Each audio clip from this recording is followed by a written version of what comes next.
하나님을 만나면 끝나게 될 줄로 믿습니다. 오늘 말씀 제목은 이런 제목의 말씀인데요. 같이 한번 읽어보겠습니다. 시작. 하나님만 온전히 의지하는 삶. 하나님만 온전히 의지하는 저와 여러분 되어지기를 주의 이름으로 축복합니다. 하나님의 사람이 하나님의 사람답게 존재할 수 있는 원동력이 있는데요. 그것이 무엇일까요? 하나님의 사람이 하나님의 사람답게 존재할 수 있는 그 원동력. 그 원동력이 무엇입니까? 바로 말씀과 예배인 줄로 믿습니다. 그러니까 하나님의 사람인 저와 여러분이 말씀과 예배에 진심일 때, 또 말씀과 예배에 집중할 때 저와 여러분은 비로소 하나님의 사람답게 존재할 수 있는 것입니다. 여러분은 무엇에 진심이세요? 무엇에 진심이십니까? 예, 우리 장로님 눈치가 굉장히 빨라지셨어요. 예, 예, 말씀과 예배래 우리 김종철 장로님. 예. 저는 아시는 분들은 아실 거예요. 저는 커피 믹스를 너무나 좋아합니다. 커피 믹스 촌스럽죠. 그런데 여러분 여기에는 슬픈 사연이 있어요. 제가 청년 시절에 선교단체에 훈련받을 때, 이제 기숙함에 훈련받을 때 먹을 게 없는 거예요. 배는 고픈데 먹을 게 없어가지고 이렇게 이제 굶주림에 고통받고 있을 때 커피 믹스가 있었어요. 예, 그래가지고 이제 그때 커피 믹스를 먹었는데 이게 또 배고플 때 먹다 보니까 너무 맛있는 거예요. 또 막 힘이 나고 그렇더라고요. 그때부터 제가 커피 믹스에 중독되기 시작했습니다. 굉장히 슬픈 사연이죠. 이제 그때부터 지금까지 이제 커피 믹스에 진심인 사람이 되었는데요. 그래서 제가 이렇게 커피 믹스를 이제 같이 먹을 때 어떤 분들은 30초 만에 막 뚝딱 헤쳐버리더라고요. 이제 막 혼냈습니다. 그거는 커피 믹스에 대한 예의가 아니다. 그렇게 커피 믹스를 먹으면 안 된다. 천천히 음미하면서 그렇게 드셔야 되지 않겠는가. 그래서 저는 커피 믹스를 이제 먹으면요, 한 10분, 20분 걸리는 것 같아요. 다 마시기 전까지. 왜냐하면 아주 천천히 음미하면서 진정한 커피 믹스의 맛이 무엇인지를 느낄 때까지 그렇게 커피 믹스를 먹습니다. 그러니까 굉장히 커피 믹스의 진심인 거죠. 여러분 어떤 분들은요, 여러분 촌스럽지만 여러분 몇백만 원짜리 그 명품의 진심인 사람보다 훨씬 낫잖아요. 굉장히 소박하고 저렴하잖아요. 그 한 통에 20개짜리 한 통이 5,000원도 안 합니다. 그 한 통 가지고 이제 며칠을 먹을 수 있으니까요. 얼마나 저렴하고 소박해요.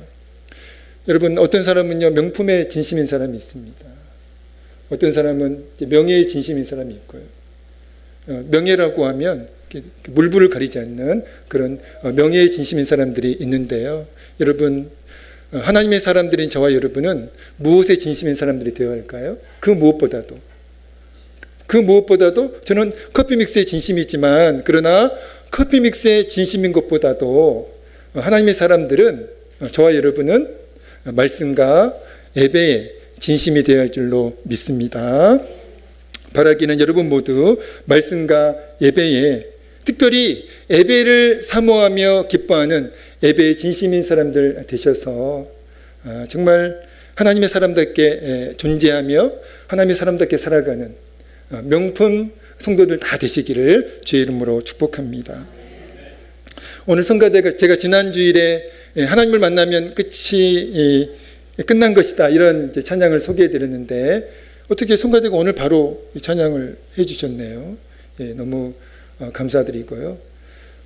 하나님을 만나면 끝난 것이다. 여러분 이 제목의 찬양처럼, 또 찬양 가사처럼 하나님의 사람들에게는 살아계신 하나님을 만난 특별한 은혜의 시간과 장소가 반드시 있어야 합니다. 여러분 저와 여러분은 그냥 하나님을 아는 사람들로 살면 안 돼요. 그냥 하나님을 설명하는 사람들로만 살면 안 됩니다. 우리가 개인적으로 하나님을 만난 그 은혜의 체험이 있어가지고 그 은혜의 체험을 나누면서 내가 이렇게 하나님을 만났다라고 하는, 내가 이렇게 은혜를 체험했다라고 하는 그 은혜의 그 간증이 있어야 되고, 그리고 하나님을 만난, 살아계신 하나님을 체험한 그 특별한 은혜의 시간과 장소가 저와 여러분에게 반드시 있어야 할 줄로 믿습니다. 이제 그런 차원에서 오늘 오후에 우리 교회에서 은혜 나눔의 시간이라고 하는 시간이 이제 있는데요. 은혜 나눔의 시간은 우리 성도님들이 직접, 제가 이 은혜 나눔의 시간을 준비하면서 계획하면서 사실은 이제 다른 교회 그 성도님들을 이렇게 모셔가지고 이제 그 간증을 들으려고 했었어요. 어떤 이제 그 다른 교회 어떤 우리 지방의 어떤 교회 권사님이 막 그 자랑을 하시더라고요. 이제 그 교회 그 성도님의 그 은혜 간증을 막 자랑을 하셔가지고 제가 감동을 받았습니다. 그래서 그분을 우리 교회에서 한번 모셔가지고 한번 간증을 드려야 되겠다. 이제 그런 생각을 하고 이제 있었는데, 그것보다는 우리 성도님들이 그 체험한 은혜를 좀 나누는 게 더 의미 있겠다 싶어가지고 오늘 이제 오후에 우리 성도님들이 직접 살아계신 하나님을 만난, 그리고 살아계신 하나님의 일하심을 체험한 그 은혜의 간증을 이제 나누는 시간이 은혜 나눔의 시간입니다. 그러니까 굉장히 의미 있는 시간이 되겠죠. 굉장히 뜻깊은 시간이 되겠죠. 여러분, 살아계신 하나님과 그리고 하나님의 일하심을 체험한 사람은 자신이 체험한 은혜를, 자신이 만난 하나님을 반드시 나눠야 합니다. 그게 하나님의 뜻이에요. 그리고 반드시 나누게 되어 있습니다. 하나님을 만났는데, 은혜를 체험했는데 어떻게 비밀로 할 수가 있겠어요? 반드시 그 은혜를 나누게 되어 있다는 것이죠. 그래서 이제 집사람이 이제 지난주에 우리 교단 사모님들 세미나가 있었습니다. 그래서 집사람이 우리 교단 그 사모 임원의 임원이어가지고 이제 사모 세미나에 참석을 이제 하고 왔는데요.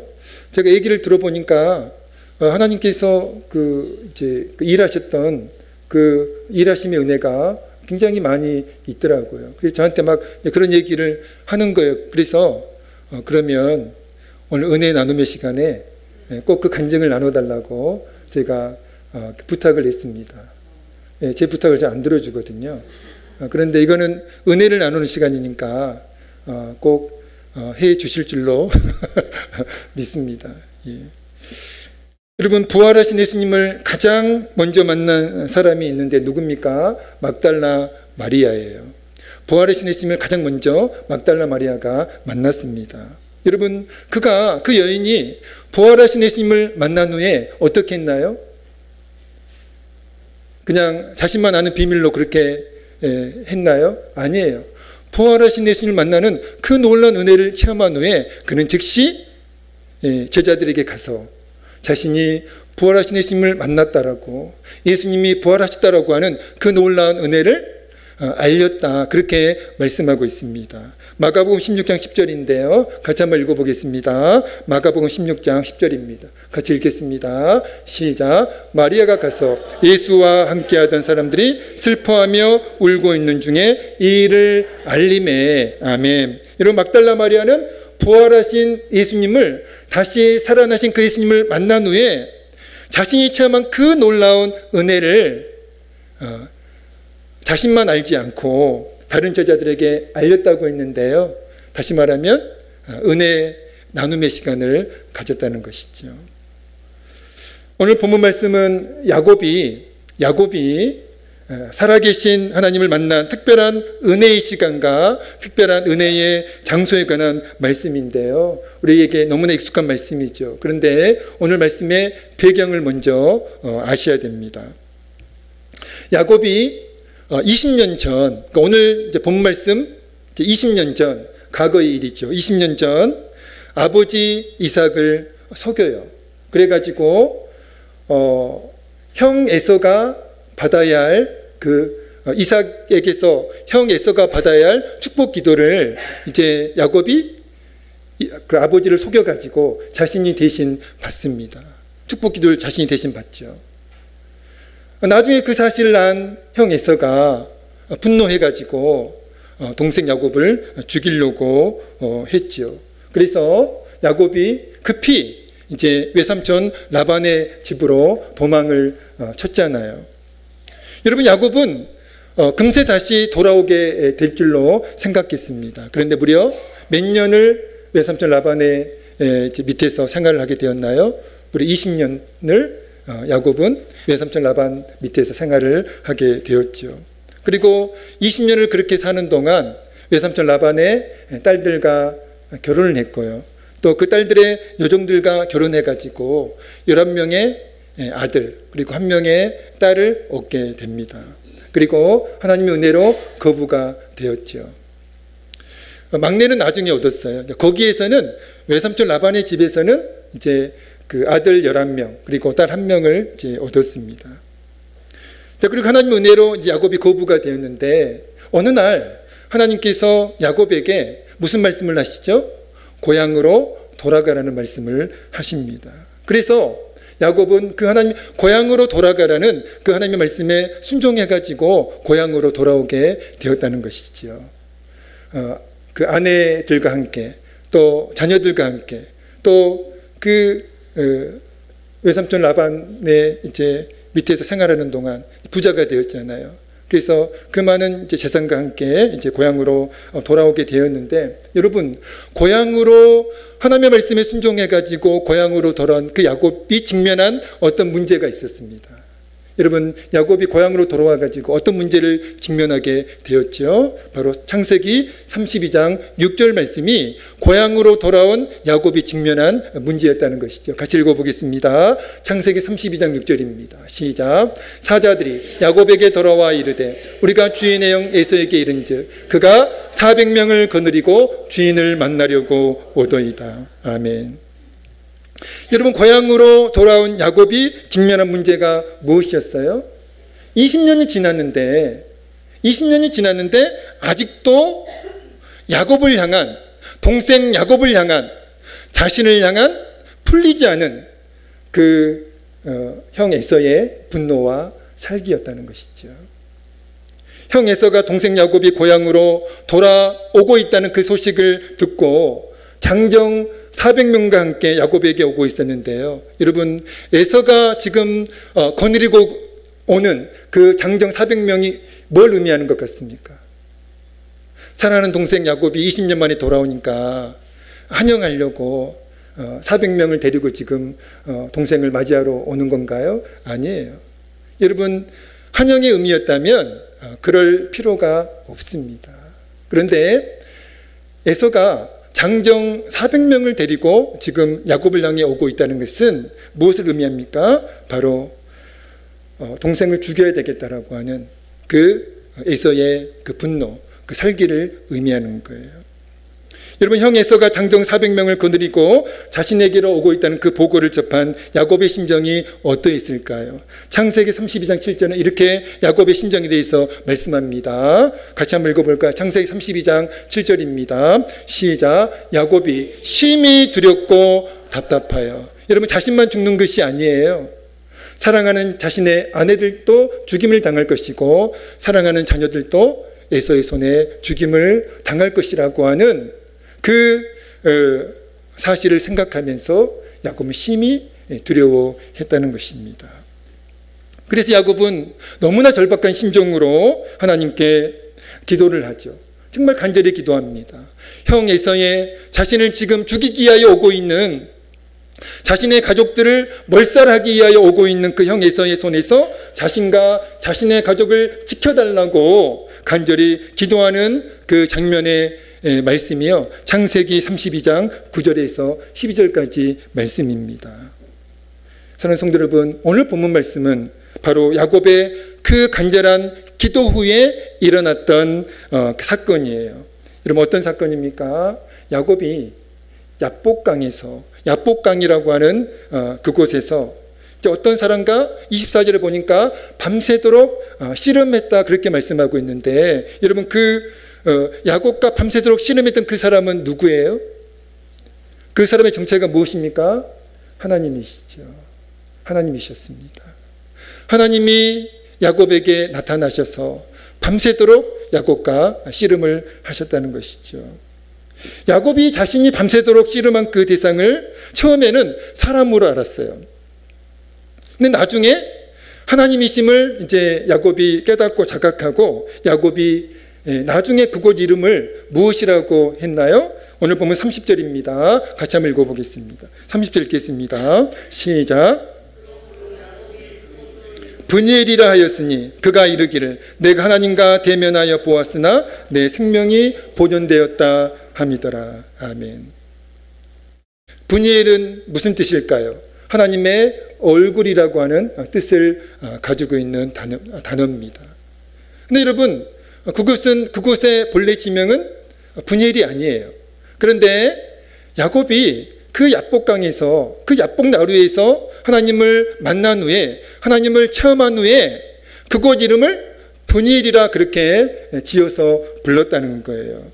다시 말하면 야복강에서 하나님을 야곱이 만난 후에 하나님을 만난 그 장소를 야곱이 브니엘이라고 부른 것은 자신이 살아계신 하나님을 만난, 자신이 살아계신 하나님을 체험한 그 특별한 장소에 야곱이 신앙적 의미를 부여한 것입니다. 내가 하나님을 만났다.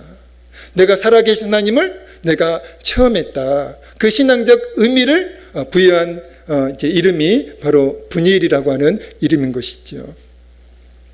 야곱은 20년 전 형 에서의 분노를 피해가지고 외삼촌 라반의 집으로 도망을 치다가 저녁이 되어서 들판에서 노숙을 한 적이 있습니다. 여러분 잘 아시죠? 형 에서의 분노를 피해가지고 외삼촌 라반의 집으로 이제 도망을 치다가 저녁이 되어서 이제 들판에서 노숙을 하게 되었는데요. 그때 여러분 야곱은 하나님의 임재를 체험하게 되었죠. 여러분 야곱이 하나님의 임재를 체험한 그 장소의 이름을 뭐라고 불렀어요? 베델이라고 불렀습니다. 그런데 그곳 이름의 이제 그 본래 이름은 루스였어요. 루스라고 하는 지명이 이제 있었는데 야곱이 그 루스라는 곳에서 노숙을 하다가 하나님의 임재를 체험했잖아요. 그래서 자신이 그 루스라는 곳에서 하나님을 체험한 후에 그곳 이름을 베델이라고 이제 불렀는데요. 베델은 하나님의 집이란 뜻입니다. 그래서 똑같아요. 야복나루에서, 야복강에서 야곱이 하나님을 만난 후에 그곳 이름을 브니엘이라고 부른 것처럼 베델에서 20년 전에 베델이 들판에서 루스라고 하는 그 지역에서 하나님을 만난 후에 그곳 이름을 베델이라고 그렇게 지어 부른 의미가 똑같습니다. 여러분, 베델과 브니엘의 의미가 무엇이죠? 의미가 무엇입니까? 바로 야곱이 살아계신 하나님을 만난 장소가 그 의미예요. 내가 베델에서 하나님을 만났다. 내가 야복강에서 내가 하나님을 만났다. 그 의미를 부여한 장소가 이제 베델이고요. 그 브니엘이라는 것입니다. 여러분, 저와 여러분에게도 신앙적 의미를 부여할 수 있는 그런 특별한 은혜의 시간과 장소가 있어야 합니다. 단지 하나님을 지식적으로만 알고 있으면 안 돼요. 내가 야곱처럼 내가 하나님을 만난, 내가 하나님의 일하심을 체험한, 하나님의 도우심을 체험한 그 특별한 시간과 장소가 있어서 우리도 그 시간과 장소에 신앙적 의미를 이렇게 부여해야 한다는 것이죠. 야곱이 밤새도록 하나님과 씨름하였는데요. 여러분, 야곱이 밤새도록 하나님과 씨름하였다는 것은 야곱이 정말 절박한 심정으로 하나님께 간절히 은혜를 구했음을 의미합니다. 심지어 야곱은요, 하나님과 밤새도록 씨름하면서 자신의 엉덩이 뼈가 골절되는 그런 심각한 부상을 입었음에도, 그래서 여러분, 엉덩이 뼈가 골절되면요, 그 통증이 어마어마하다고 합니다. 진통제도 없어요. 그냥 그 극심한 고통을 그냥 감수해야 되는 거예요. 그런데 엉덩이 뼈가 하나님과 밤새도록 씨름하다가 엉덩이 뼈가 골절되는 그런 심각한 부상을 입었고, 그리고 극심한 통증이 수반되고 있는 그런 상황임에도 불구하고 야곱은 끝까지 하나님과의 씨름을 포기하지 않았다는 거예요. 끝까지 하나님을 놓아주지 않았다는 것입니다. 그게 25절 26절인데 같이 한번 읽어보겠습니다. 오늘 본문 25절 26절입니다. 읽겠습니다. 시작.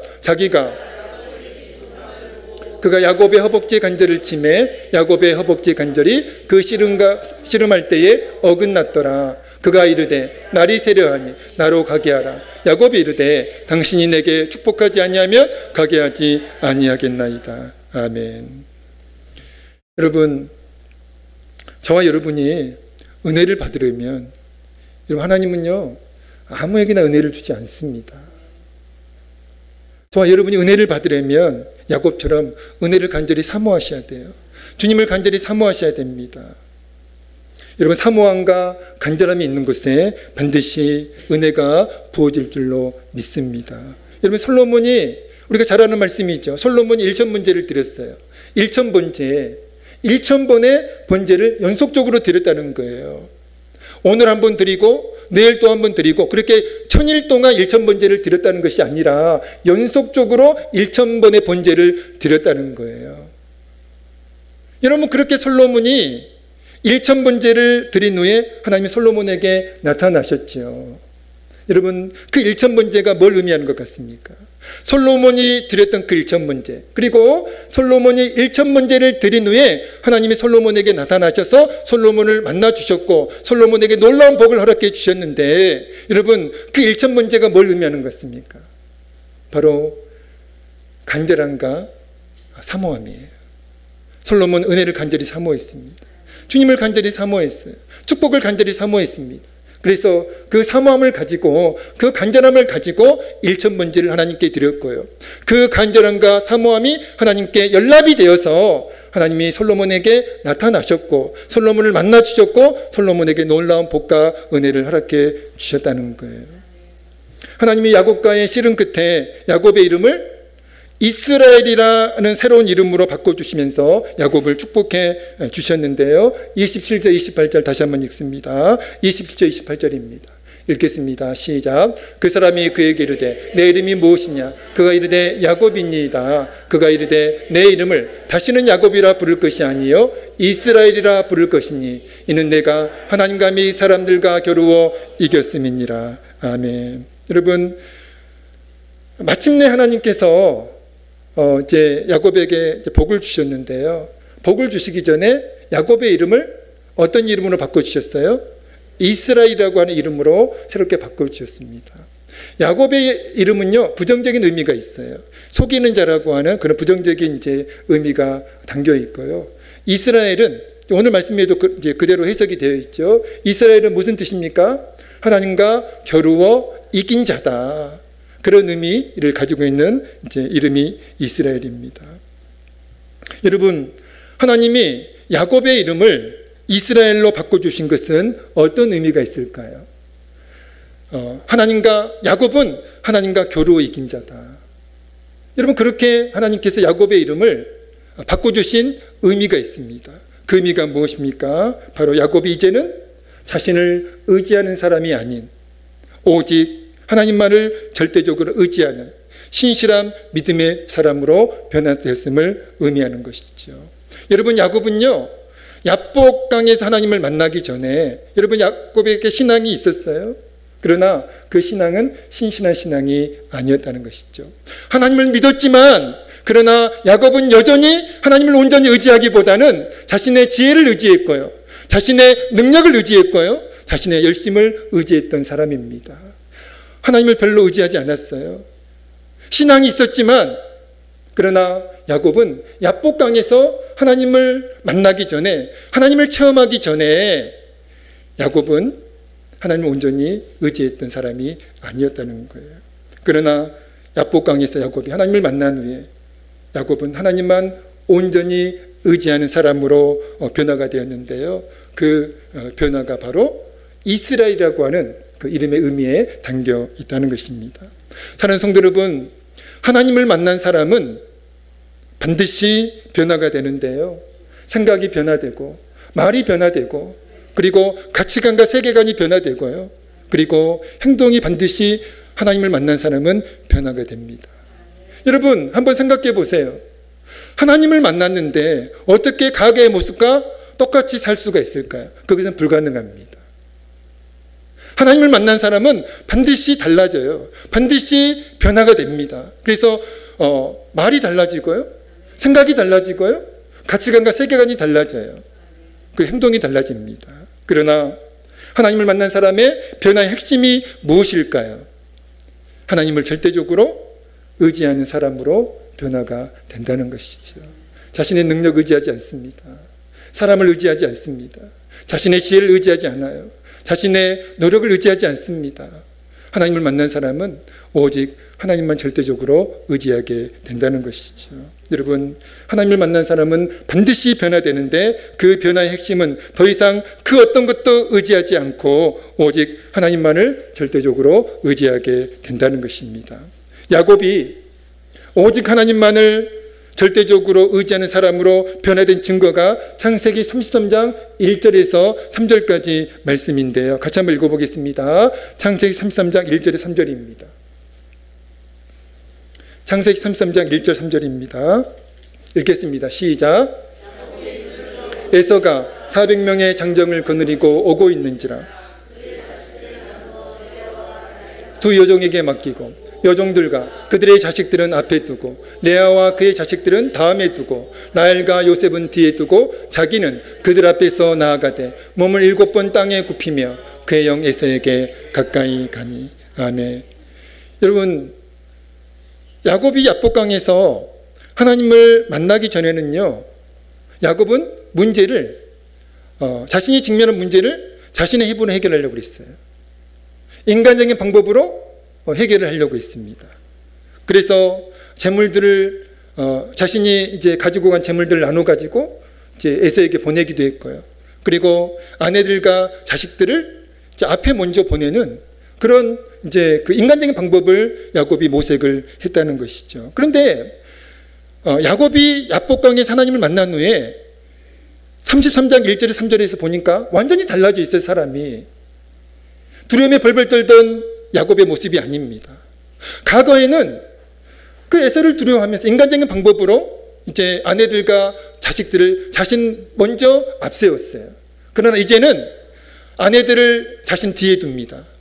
자식들을 자신 뒤에 둬요. 그 자신이 앞장을 섰고요. 그리고 담대히 에서에게 나아갔다는 거예요. 이게 뭘 의미합니까?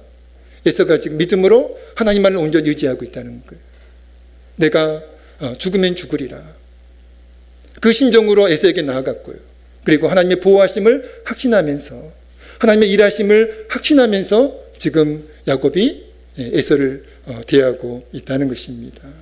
여러분, 야곱의 그 행동이 의미하는 것은 바로 야곱이 이제는 과거에는 야곱이 자신의 능력을 의지했고 자신의 지혜를 의지했고 그리고 과거에는 인간적인 방법을 의지했던 그 야곱이 이제는 변화돼 가지고 오직 하나님만을 절대적으로 의지하는 사람으로 변화되었음을 의미한다는 것입니다.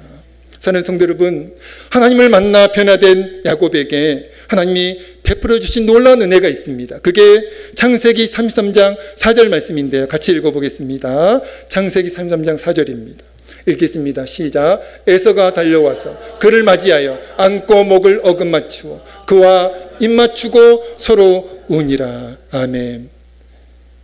장정 400명을 데리고 거느리고 야곱을 죽이려고 야곱의 가족을 몰살하려고 그렇게 야곱에게 나오던 그 에서가 하나님의 은혜로 변화돼 가지고 이제는 야곱을 한대하는 야곱을 사랑하는 사람으로 그렇게 변화가 돼 가지고 야곱을 한대하는 그 은혜를 하나님께서 야곱에게 허락해 주셨다는 거예요. 여러분, 오늘 성가대가 찬양했던 하나님을 만나면 끝난 것이다. 그렇습니다. 우리가 하나님을 만나면 문제가 해결될 줄로 믿습니다.